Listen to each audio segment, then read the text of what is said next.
Welcome to the Taste China Learn English blog. Today we're jumping right into a brand new deep dive. Really excited for this one. Yeah, me too. So, to start us off, I want you to picture a very specific scenario. Okay, I'm ready. You have exactly 10 minutes, Uh-huh. and you have exactly 10 yuan in your pocket, which is, maybe about $1.50 in US money. Right, so not a lot of time and definitely not a lot of cash. Exactly.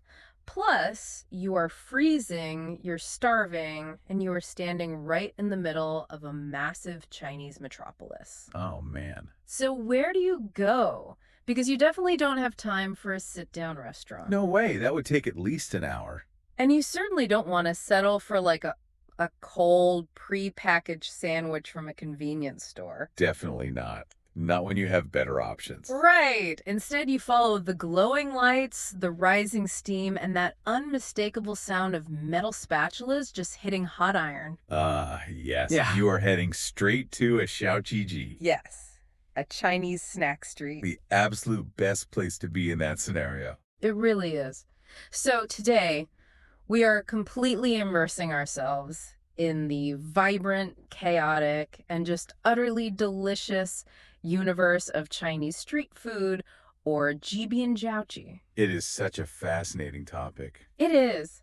We're going to explore the culinary mechanics, the intense sensory overload, and, the deep cultural significance behind these bustling night markets. And since this is Taste China Learn English, we're also going to pick up some fantastic descriptive English vocabulary along the way. Exactly. Words you can use to describe food and culture in a really natural way. So whether you are an adventurous foodie, mapping out your next trip, or you just love learning how different cultures experience daily life. You're going to walk away with a completely new understanding of what it means to eat on the street. Absolutely. Okay, let's unpack this, because when you actually step into one of these snack streets, it's not just a place to grab a quick bite. No, not at all. It is an absolute assault on the senses, isn't it? Oh, it's a complete sensory hijacking, but honestly in the most glorious way possible.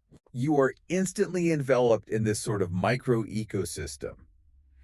Visually, you have dozens of these small, intensely illuminated stalls. Just packed super tightly together. Right, packed together, cutting right through the dark of the city. Huh?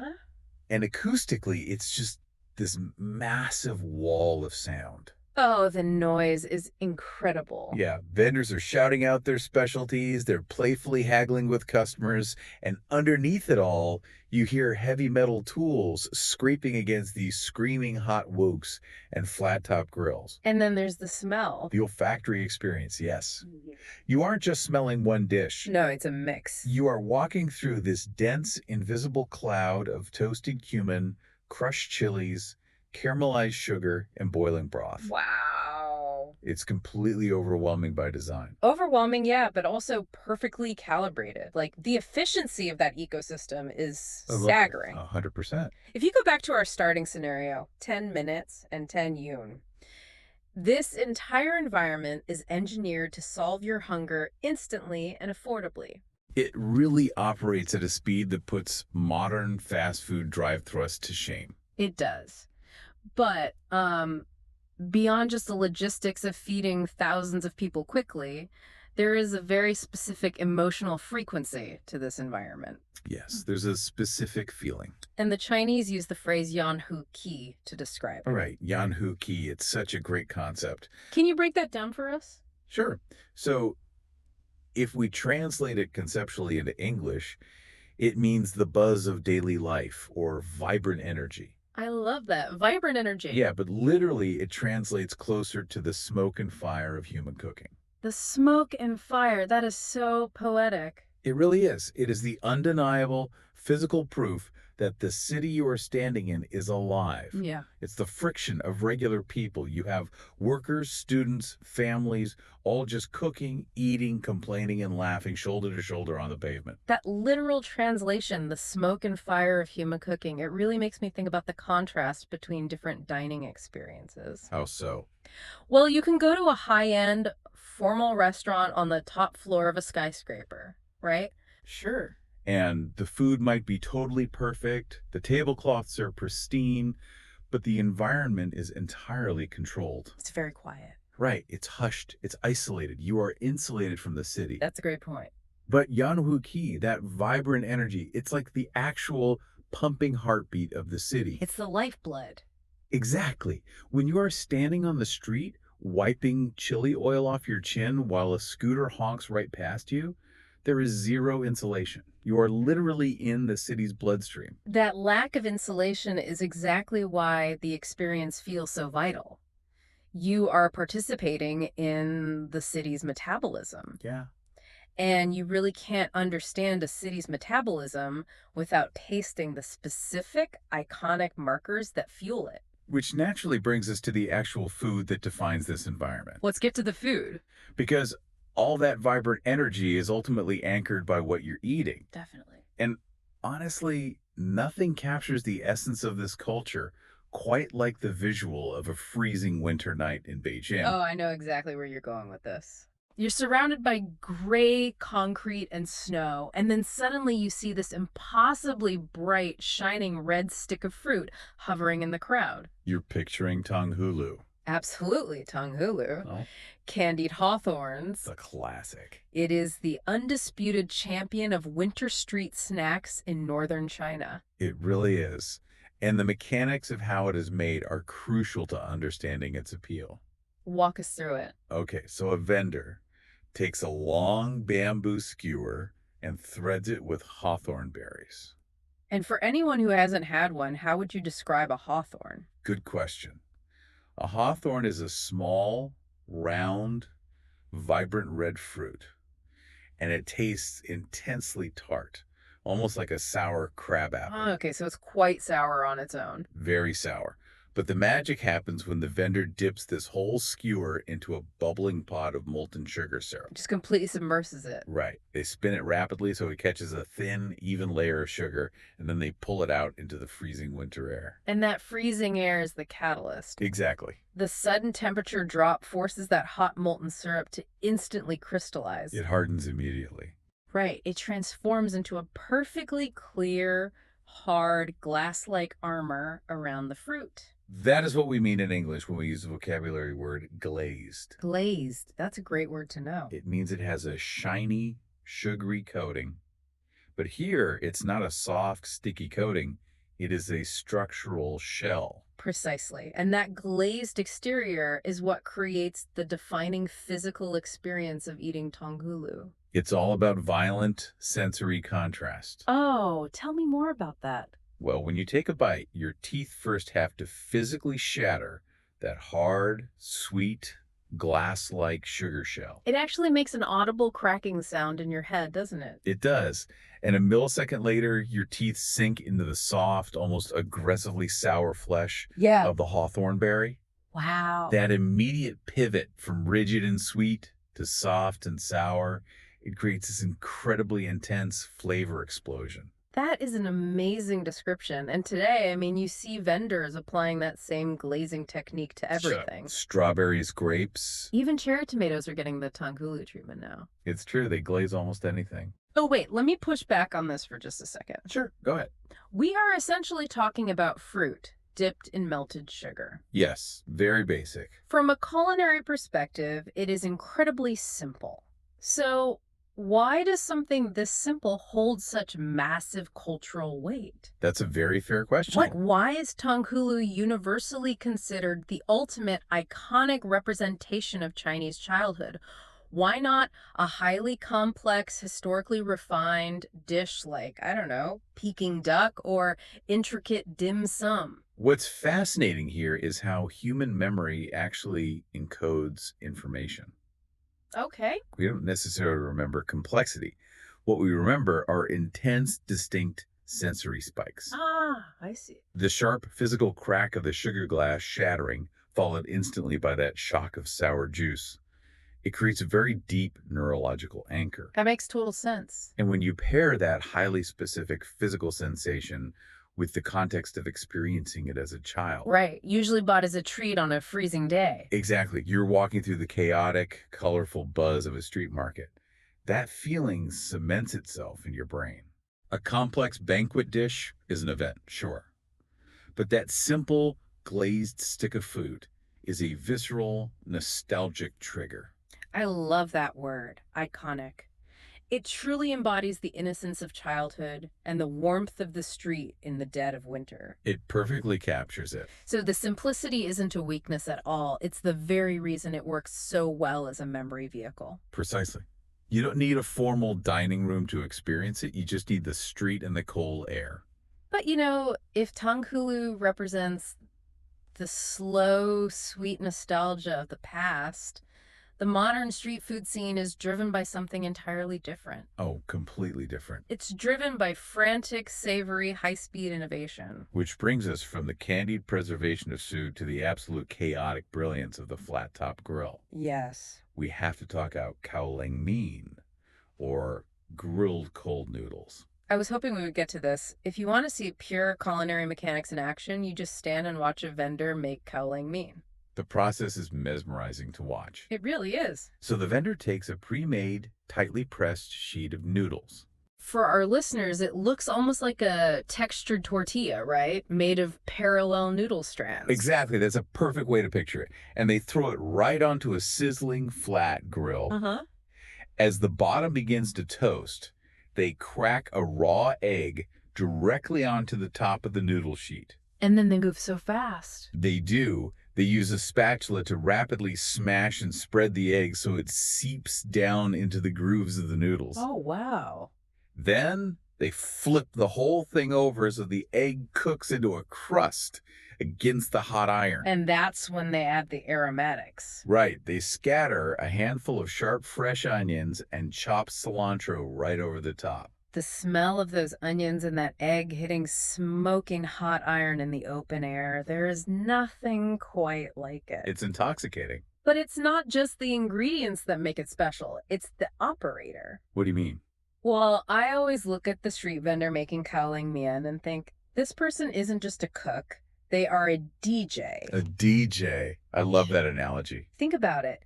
They are working that flat grill exactly like a DJ works a turntable. Oh, I see it. They are managing multiple inputs, the heat of the grill, the timing of the egg, the rapid slicing of the noodle sheet all, while simultaneously brushing on this intensely complex sauce. Yes. The spatula is their crossfader, and the whole time they are maintaining eye contact and casually bantering with you about your day. They never miss a beat. Exactly. The DJ analogy is spot on because it highlights the rhythm and flow required to survive in that street ecosystem. Yeah, it's a performance. And the final product they slide into a paper bowl for you is just a masterpiece of texture and taste. Let's look at the specific English descriptors for this one. Okay, let's do the vocabulary. First, the texture is incredibly chewy. Chewy, yes. In Chinese culinary terms, this highly prized elastic resistance when you bite into the grilled noodle sheet is often referred to as Q texture. Q texture. It's just deeply satisfying. It is. Secondly, the flavor profile is wildly complex. Complex, meaning there are a lot of different things going on at once. Right, that secret sauce the vendor brushes on right at the very end. It hits your palate with a simultaneous wave of sweet, sour, savory, and spicy notes. Wow, it lights up every taste receptor all at once. It really does. So we have a chewy texture, a complex flavor, and the whole thing is produced in about 90 seconds. Which makes it the ultimate grab-and-go food. Grab and go, another great vocabulary term. Yes, meaning you don't need a table. You just take your little bamboo skewers, stab a piece of the noodle roll, and keep walking. But here's where it gets really interesting. Okay, lay it on me. Kaoling mian actually originated as a very specific hyper-regional dish in the bitter cold of northeast China. Right up north. And historically, regional foods kind of stayed in their regions. But this dish just exploded. It went everywhere. It spread like wildfire and conquered the entire country of 1.4 billion people. So how does a humble noodle sheet from the Northeast achieve nationwide domination? Well, it achieved domination because the Chinese snack street acts as a viral distribution network. Oh, a viral network. Yeah.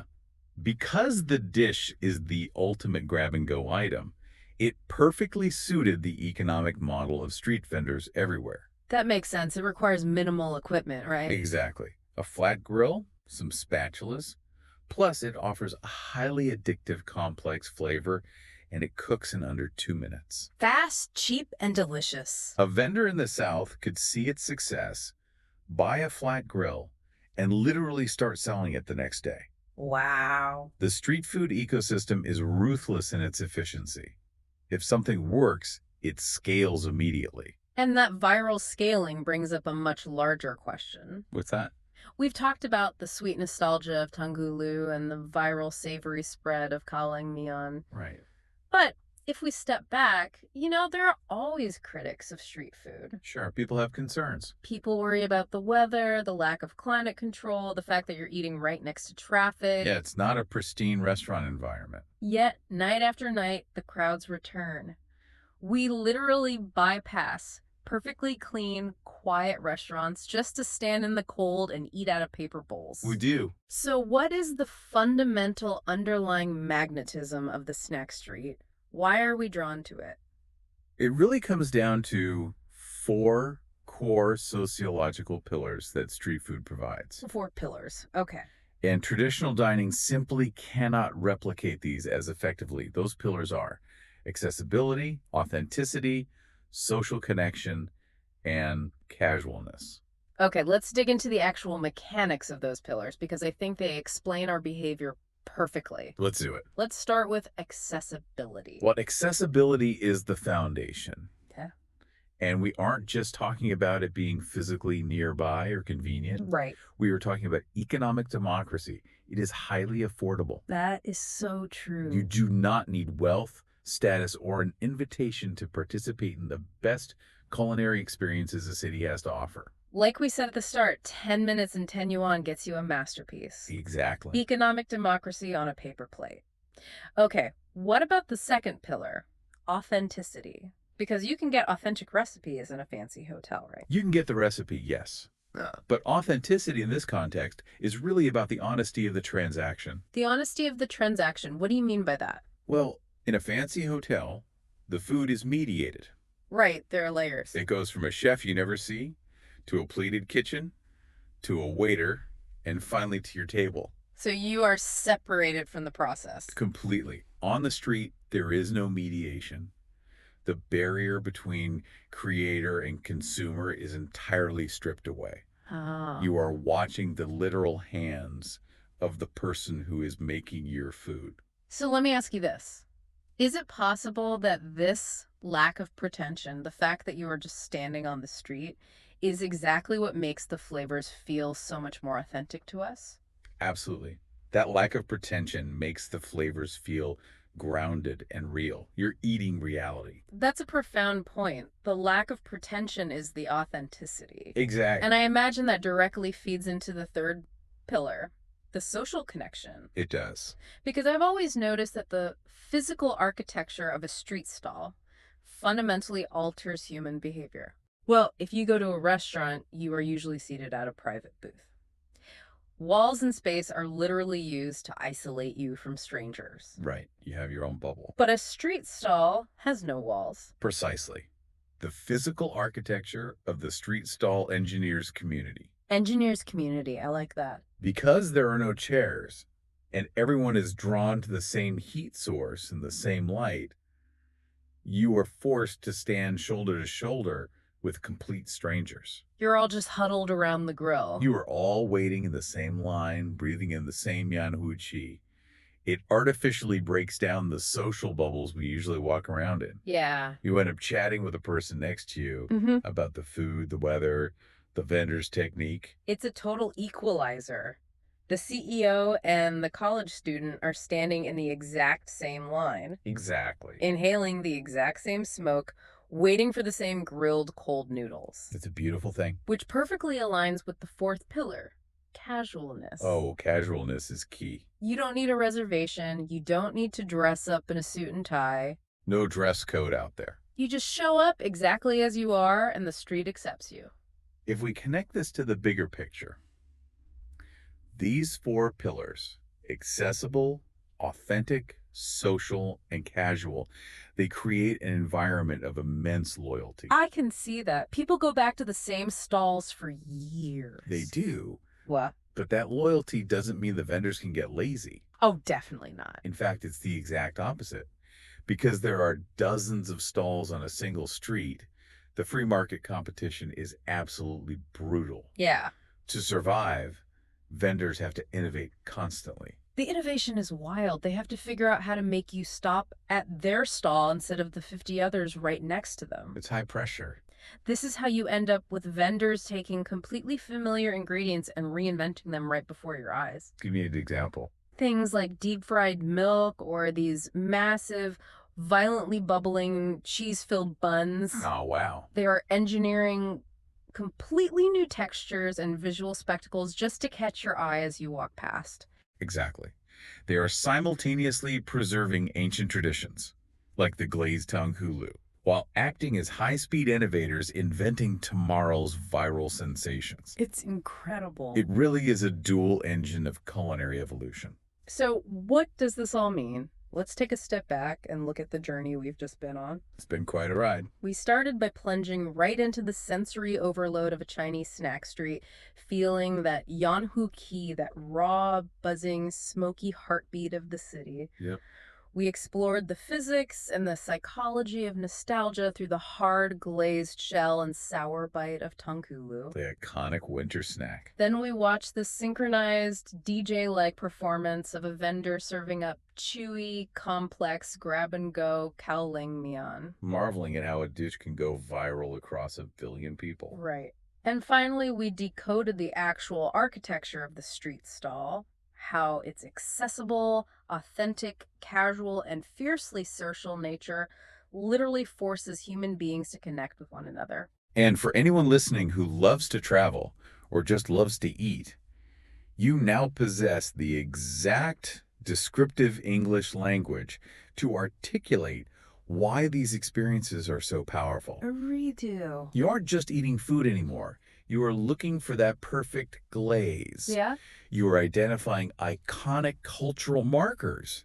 You are seeking out complex flavor profiles in a grab-and-go format, Exactly. all while soaking in the casual community of the pavement. I love that. But this raises an important question. Oh. We've seen how intensely competitive these snack streets are, and how vendors are forced to rapidly prototype wild new ideas like fried milk just to survive the night. It really makes you wonder, doesn't it?